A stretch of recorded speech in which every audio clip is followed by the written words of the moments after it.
احمد بن عبد الرحیم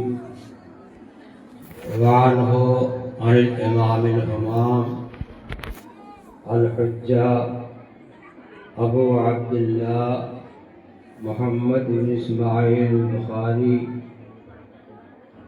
رحمهم اللہ تعالی ونفعنا بعلومه آمین انه قال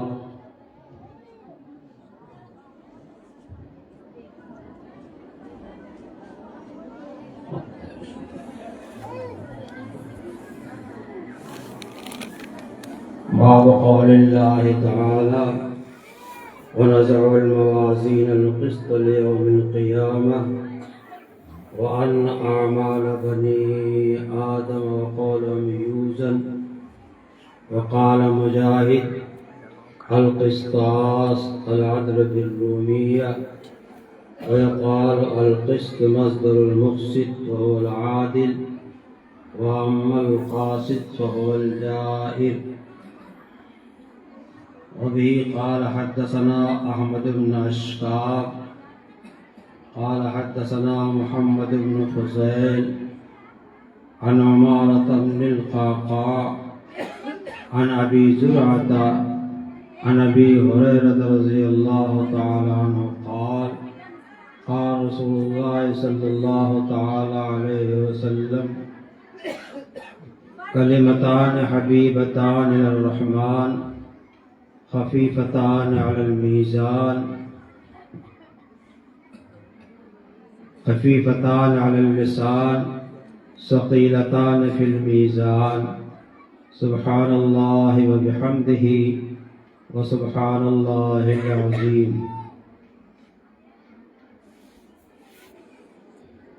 اللہ رب العالمین نے جس کو اپنے فضل سے جتنا چاہا نوازا. حضرت امام بخاری رحمۃ اللہ علیہ باوجود کی عجمی ہیں، امام ابو حنیفہ عجمی ہیں، اور بہت سے ہمارے اکابر ائمہ محدثین عجمی ہیں. عرب عجم کو منہ نہیں لگاتے تھے، لیکن اللہ تعالی نے اپنا علم جہاں چاہا جس کو چاہا عطا فرمایا. امام بخاری رحمۃ اللہ علیہ کو اللہ رب العالمین نے جو مقام عطا فرمایا ہے اس کے واسطے ہمارے اکابر کا، بڑوں کا یہ جملہ سند اور کافی کے درجے میں ہے کہ اصح الکتب بعد کتاب اللہ تعالی کتاب الصحیح للبخاری. بخاری کو اللہ تعالی نے مقبولیت عطا فرمائی اور اس کو تمام حدیث کی کتابوں میں اصح قرار دیا گیا. بخاری شریف سے پہلے حیات امام مالک رحمۃ اللہ علیہ کی کتاب موطا مالک جو ہے بہت مقبول تھی اور وہ اصح الکتب کہی جاتی تھی. لیکن امام بخاری رحمۃ اللہ علیہ نے جو حدیثوں کی ترتیب میں ان کی تنقیح میں عمل کیا تو اللہ تعالی نے بعد میں اس کو وہ درجہ دیا جو موطا امام مالک کا درجہ تھا. اور موطا امام مالک کی بیشتر روایات امام بخاری رحمۃ اللہ علیہ نے بخاری شریف میں جمع فرما دیا. اس لیے گویا موطا مالک بھی اس میں ہے اور بخاری شریف اپنی جگہ پر ہے. اللہ نے بڑا مقام عطا فرمایا. بخاری شریف کے پڑھنے پڑھانے کے واسطے اہل علم کو، اہل تقوی کو منتخب کیا جاتا ہے اور وہ بخاری شریف کو پڑھاتے ہیں. بخاری شریف کے ابواب کے سلسلے میں یہ بات آتی ہے، فقہ البخاری فی تراجمہ، امام بخاری رحمۃ اللہ علیہ نے جو ترجمہ اور عنوان قائم فرمایا ہے، ان عنوانوں کو یہ مقام حاصل ہے، امام بخاری کا کیا مذہب ہے اور امام بخاری آگے حدیثوں سے کیا بیان کرنا چاہتے ہیں، یہ باب کے ذریعے سے معلوم ہو جاتا ہے۔ اور اسی وجہ سے تراجم بخاری کو تمام تراجم پر اس کے عنوانات کو تمام کتب حدیث کے عنوانات پر فوقیت اور برتری حاصل ہے۔ آپ حضرات کے ساتھ تسہیل کا معاملہ کیا جاتا ہے، سہولت کا معاملہ کیا جاتا ہے کہ تھوڑی مدت میں آپ کو ان کتابوں کا علم ہو جائے، ورنہ جو مدارس میں کتاب پڑھائی جاتی اس کا انداز اور ہوتا ہے۔ بہرحال اللہ تعالیٰ نے بہت فضل فرمایا اور کرم فرمایا کہ اس کتاب کا دیکھنا، اس کا پڑھنا نصیب فرمایا۔ اللہ تعالیٰ اس کے مطابق اپنی زندگی بنانے کی توفیق نصیب فرمائے۔ امام بخاری رحمۃ اللہ علیہ نے سب سے آخری باب جو قائم فرمایا ہے وہ کتاب التوحید کا باب قائم فرمایا ہے۔ بظاہر یہ شبہ ہوتا ہے کہ کتاب التوحید کو تو کتاب الایمان سے لگاؤ ہے، اتنے آخر میں کتاب التوحید ذکر کرنے کا کیا مطلب ہے، کیا مسئلہ ہے؟ لیکن اس کی جو مسائل شراح بخاری نے ذکر کیا ہے وہ بڑی عام، بہت ہی عمدہ ہیں اور بڑی جاندار ہیں۔ امام بخاری رحمۃ اللہ علیہ نے ایمانیات پہ کتاب کو شروع کیا ہے اور ایمانیات بھی ختم کیا ہے۔ بخاری کی ابتدا کتاب الایمان سے کہی جاتی ہے اور انتہا کتاب التوحید پر آتی ہے۔ کتاب الایمان اور کتاب التوحید کا جوڑ ہے، لیکن اس میں جو مضمون ذکر کرنا چاہا ہے اور جو فقہ بخاری ہے وہ یہ ہے کہ امام بخاری نے کتاب الایمان کو پہلے بیان فرما کر کے، عقائد کو ہمارے درست فرما کر کے، اعتقادیات کو ذکر فرما کر کے، آگے کتاب الصلاۃ، کتاب الزکوٰۃ، کتاب الصوم، کتاب الحج اور تمام شرائع کو بیان کرنے کے بعد جو ہے کتاب التوحید کو ذکر کیا کہ جس طریقے سے ایمان سے کتاب شروع ہوئی ہے اور اس کے بعد اعمال آپ پڑھتے رہے، اس کے مطابق زندگی بناتے رہیے اور توحید سے کبھی غفلت نہیں ہونی چاہیے، توحید پر ہمارا خاتمہ ہونا چاہیے۔ درمیان میں تمام ابواب جو قائم کیے گئے ہیں ان ابواب میں مسائل کو، اعمال کو ذکر کیا گیا ہے، سنت کا طریقہ اور صراط مستقیم بیان کیا گیا ہے، اور اس کے بعد پھر امام بخاری رحمۃ اللہ علیہ نے یہ باب قائم کر کے اس میں نضع الموازین القسط لیوم القیامہ کی آیت ذکر کر کے یہ بتا دیا کہ جتنے اعمال ہم کریں ان اعمال میں ہمارا ذہن یہ ہونا چاہیے یہ سارے ہمارے اعمال تولے جائیں گے۔ ہماری زبان سے کیا نکل رہا ہے، ہماری آنکھ کہاں دیکھ رہی ہے، صحیح دیکھ رہی، غلط دیکھ رہی ہے، ہمارا ہاتھ صحیح جگہ جا رہا، غلط جگہ جا رہا ہے، ہمارا پیر صحیح چل رہا، غیر صحیح چل رہا ہے، اسی طریقے سے پورے ابواب جو ذکر کیا ہے ان ابواب پہ ہماری نگاہ جب ہو گئی تو اس کے ساتھ ہر عمل کے اندر ہمارا یہ مزاج ہونا چاہیے، ہمیں اس بات کا استحضار ہونا چاہیے کہ ہم جو بول رہے ہیں، جو کہہ رہے ہیں، جو دیکھ رہے ہیں، جو چل رہے ہیں، جو تبصرے کر رہے ہیں، کسی کو کچھ کہہ رہے ہیں، یہ سارا کا سارا قیامت کے میدان میں ترازوی اعمال میں تولا جائے گا اور اللہ تعالیٰ کا حساب ہوگا۔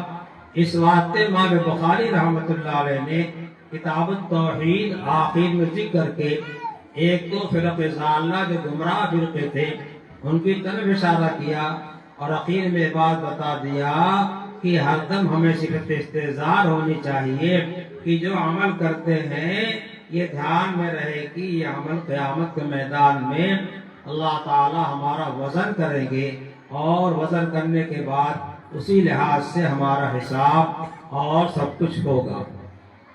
اس لیے پوری بخاری شریف جو ہے عمل کے واسطے، اعتقاد کے واسطے، اور پھر اگلا باب جو ہے ان تمام اعمال میں استحضار کے واسطے قائم فرمایا کہ ہر دم یہ امر مستحضر رہے، یہ سب لکھا جائے گا اور لکھا جا رہا ہے اور قیامت کے میدان میں تولا جائے گا۔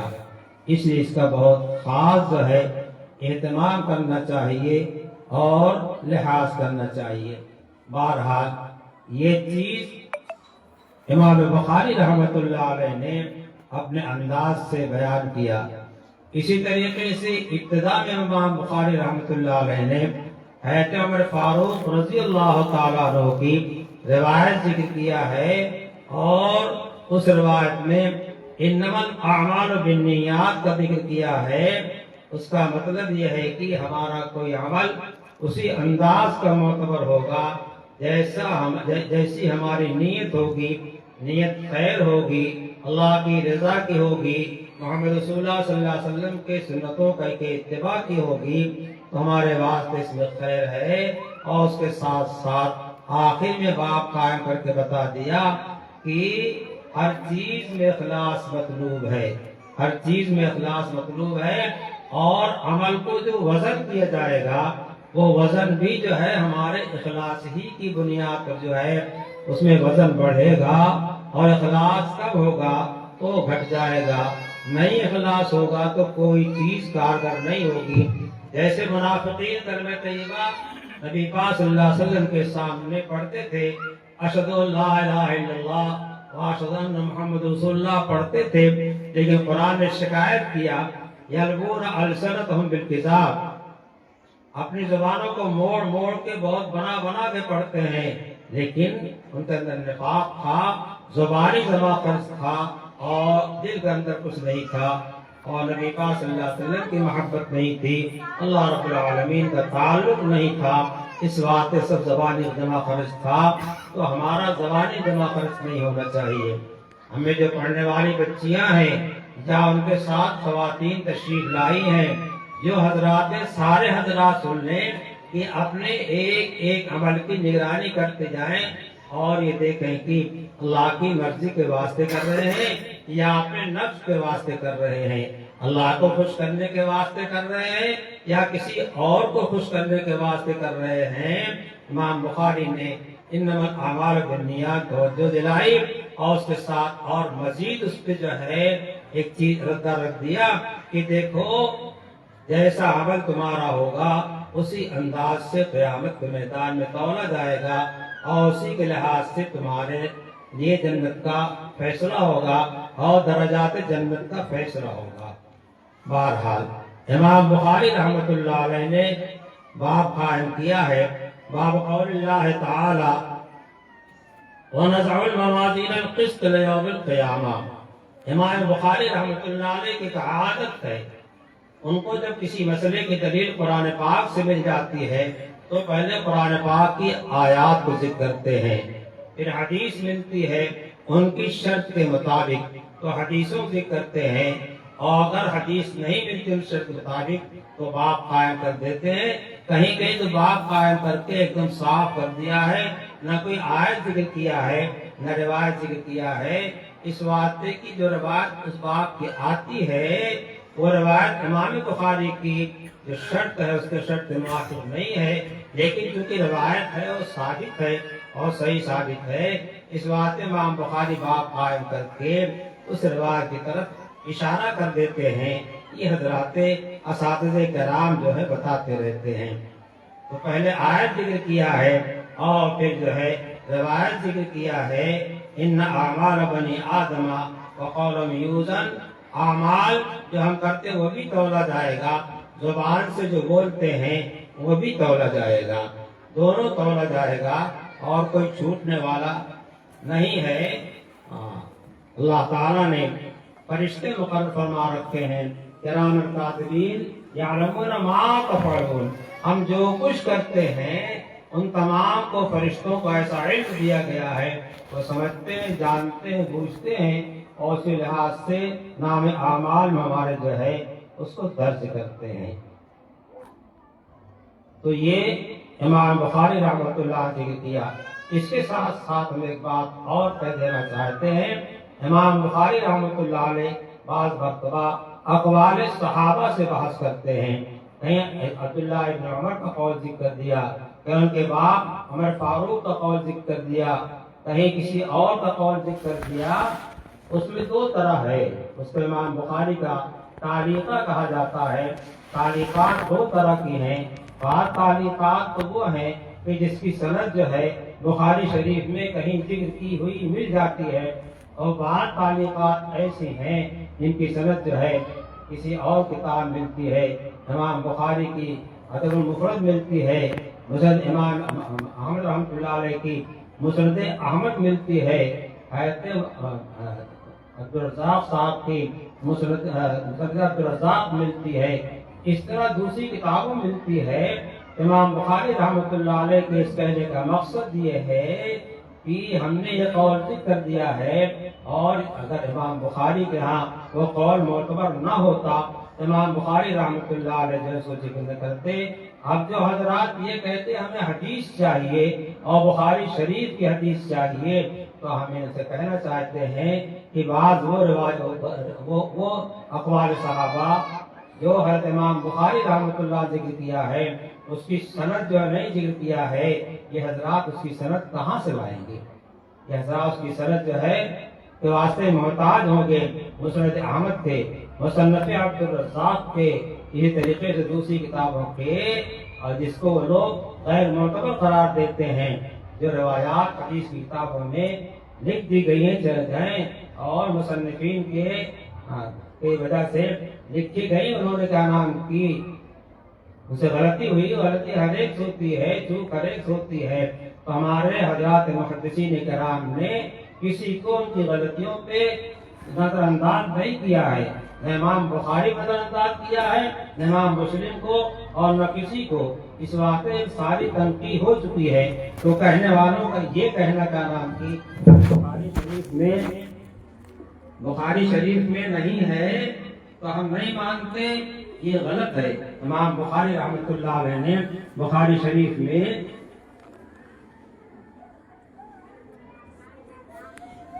امام بخاری رحمۃ اللہ علیہ نے بخاری شریف میں جو روایات ذکر کیا ہے، اس سے کہیں زیادہ روایات جو ہے امام بخاری رحمۃ اللہ علیہ نے دوسری کتابوں میں ذکر کیا ہے۔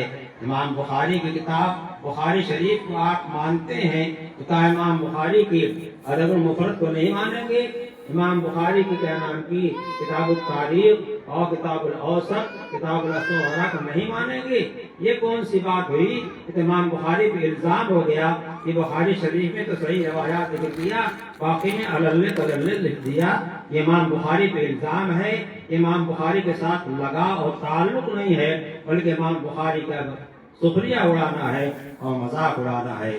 اس واسطے ہمارے علماء اہل حق نے جو فیصلہ کیا ہے، اور انہوں نے کہا نام کی ایک ایک حدیث کی تنقیح کیا ہے، ایک ایک راویوں کے ان کی رہائش کہاں رہی، پیدائش کب ہوئی، وفات کب ہوئی، کیا حالات رہے، کہاں کہاں کا سفر کیا، ایک ایک چیز کو اسماء رجال کے فنوالوں جمع کر دیا ہے۔ پھر یہ کہنا کیا نام کی بخاری میں ہوگا تو ہم مانیں گے نہیں مانیں گے، یہ جہالت کے علاوہ اور کوئی جو ہے شے نہیں ہے۔ بہرحال امام بخاری رحمۃ اللہ علیہ نے فرمایا وَنَضَعُ الْمَوَازِينَ الْقِسْطَ لِيَوْمِ الْقِيَامَةِ، ہم میزان عدل قائم کریں گے قیامت کے روز. یہ طریقے سے قرآن کریم کی دوسری آیت ہے والوزن یومئذ الحق. وزن جو ہے قیامت کے میدان میں جو ہے وہ برحق ہے. اب یہ وزن جو ہے یہ جمہور حضرات یہ فرماتے ہیں کہ حقیقتاً وزن ہوگا، اور اس طریقے سے جمہور اس کے قائل ہیں. بلکہ بعض حضرات نے اسحاق وغیرہ نے زجاج وغیرہ نے کیا کیا ہے، اس پر اجماع نقل کیا ہے کہ وزن حقیقتاً ہوگا. ہمارے حضرات بڑوں میں اور مفسرین میں حضرت امام مجاہد رحمۃ اللہ علیہ ہیں، ان کی تحقیق علیحدہ ہے. وہ حضرات فرماتے ہیں کہ اس سے حقیقتاً وزن مراد نہیں ہے بلکہ عدل اور انصاف مراد ہے. اور اسی راستے پہ گئے ہیں حضرات معتزلہ تو عقل کے پرستار ہیں، ان کی سمجھ میں آتا ہے تو مانتے ہیں، نہیں آتا تو نہیں مانتے. معتزلہ جو ہے وہ گمراہ ہیں، اور امام بخاری رحمۃ اللہ علیہ نے اس کتاب التوحید کے اندر جو ہے بہت جگہ ان کا رد کیا ہے، اور ان کے رد کے واسطے ہی جو ہے کتاب التوحید کو علیحدہ ذکر کیا ہے. شروع میں ایمانیات ذکر کیا، اس کے بعد کتاب التوحید میں ایمانیات میں جو خلل انداز حضرات ہیں ان کی طرف جو اشارہ کیا، چاہے جامعہ ہو، چاہے کرامیہ ہو، اور چاہے کوئی ہو، امام بخاری نے سب کو جو ہے لے لیا ہے اور ان کی گمراہیاں جو ہے وہ ظاہر کر دیا ہے. بہرحال وہ حضرات کہتے ہیں اس سے مراد کیا ہے؟ اللہ تعالیٰ کی مراد عدل ہے، یعنی حقیقتاً اعمال کو وزن نہیں کیا جائے گا،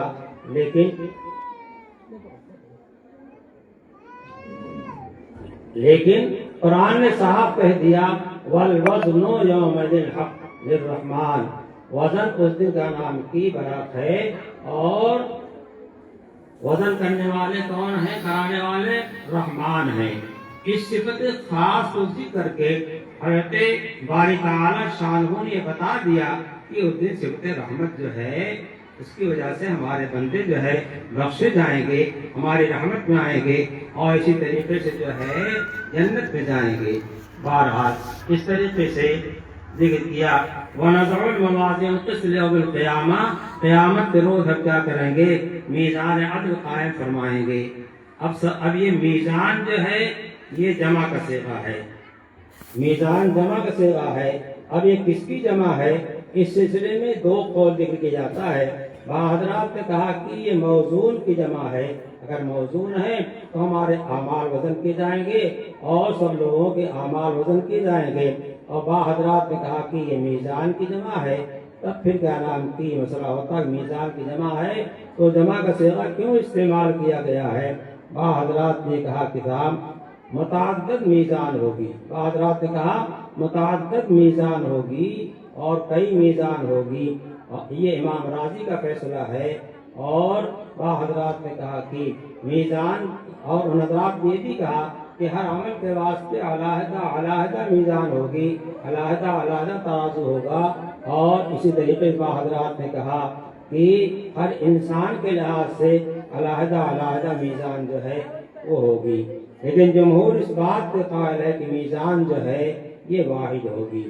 اور پھر اب اشکال پیدا ہوتا ہے، جب میزان ایک ہے تو نضع الموازین کہنا چاہیے تھا، میزان کہنا چاہیے تھا، موازین کیوں ذکر کیا؟ تو اس کا جواب دیا جاتا ہے کہ اس کے متعدد وجوہ ہیں. ایک تو یہ کہ جمع کا صیغہ اس لحاظ سے استعمال کیا گیا ہے کہ تمام اعمال وزن کیے جائیں گے، اعمال کے لحاظ سے جمع صیغہ استعمال کیا گیا ہے. یا تمام اشخاص کے اعمال وزن کیے جائیں گے، اشخاص کے لحاظ سے جمع ذکر کیا ہے. حضرات نے کہا کہ یہ جمع تعظیم کے واسطے ہے.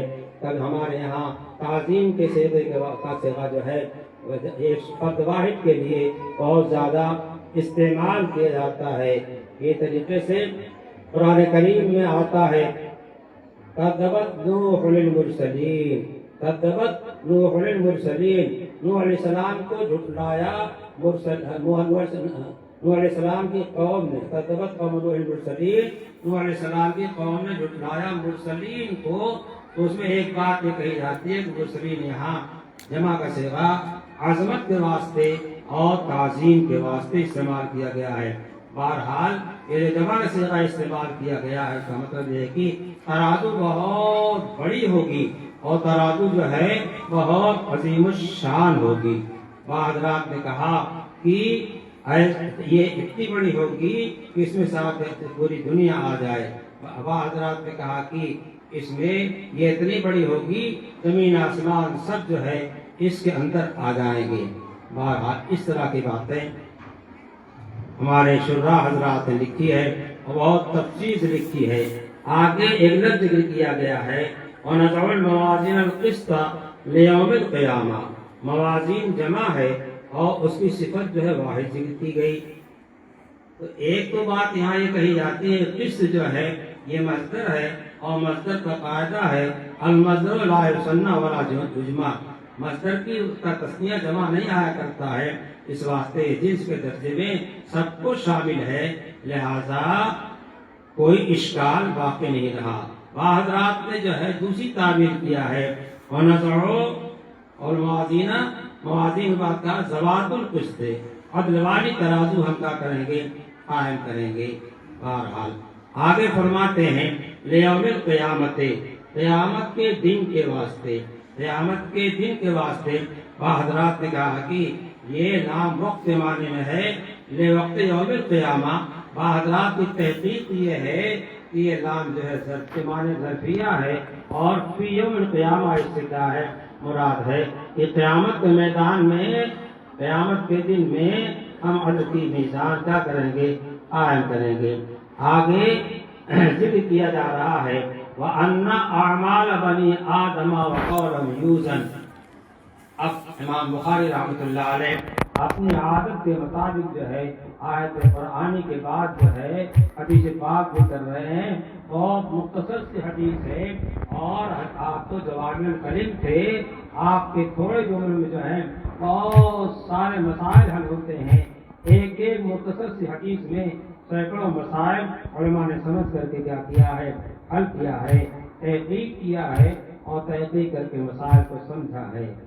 ان اعمال بنی آدم وقولهم یوزن، اعمال بھی وزن کیے جائیں گے اور اقوال بھی وزن کیے جائیں گے۔ یہ نہیں کہ بدن سے جسم سے کوئی گناہ کر لیا وہ تو وزن کیا جائے گا اور اس کے بعد کا نام کی ہماری زبان جو ہے اس کی چیزیں جو ہیں نہیں کر لی جائیں گی، ایسا نہیں ہے۔ زبان تو بڑی خطرناک ہے، زبان تو بڑی خطرناک ہے۔ جراحات السنان لہت قیام ولا القام لسانو، تلوار اور تیر کا زخم تو ہوتا ہے اچھا ہو جاتا ہے، لیکن زبان سے کسی کوئی برائی کہی ہے تو زندگی بھر نہیں بھولتا ہے، وہ زندگی بھر ہوتا ہے، اس کا زخم تازہ رہتا ہے۔ اس واسطے زبان کی حفاظت جو ہے ہمیں بہت کرنی چاہیے۔ یہاں پھر ایک بات آتی ہے کہ اعمال اور قول، اعمال کو جمع ذکر کیا ہے اور قول کو واحد ذکر کیا ہے۔ یہاں اشکال ہوتا ہے کہ یہاں اقوال ہونا چاہیے، تو اس لحاظ سے ایک جواب دے دیا جاتا ہے کہ یہاں نسخوں کا اختلاف ہے، بعض نسخوں میں جو ہے یہاں اقوال ہے تو پھر کوئی اشکال نہیں ہے، اعمال کے لحاظ سے اقوال کو جمع استعمال کر دیا۔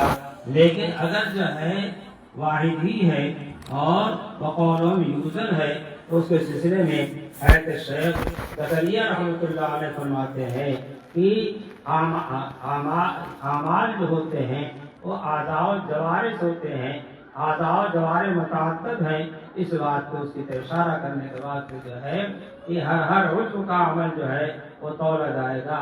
جمع کا صیغہ استعمال کیا ہے اور زبان کا گناہ جو ہوتا ہے، زبان کی جو نیکی ہوتی ہے وہ ایک زبان ہے، اس واسطے حضرت امام نبی پاک صلی اللہ علیہ وسلم نے یہاں پر لفظ قول استعمال کیا ہے۔ یہ تحقیق ہے حضرت شیخ مولانا زکریا صاحب رحمۃ اللہ علیہ کی۔ آگے فرماتے ہیں قال مجاہد القسطاس العدل بالرومیہ، مجاہد صاحب مفسر ہیں، وہ فرماتے ہیں کہ قسطاس کے معنی رومی زبان میں عدل کے ہیں۔ اب یہاں ایک مسئلہ کھڑا ہو گیا، کیا مسئلہ کھڑا ہو گیا؟ قرآن ہی میں مسئلہ ذکر کیا گیا ہے بلسان عربی مبین، قرآن کو تو عربی مبین میں جو ہے نازل کیا گیا ہے، یہ رومی لفظ کہاں سے آ گیا؟ لفظ قسط. اسی طریقے سے دوسری جگہ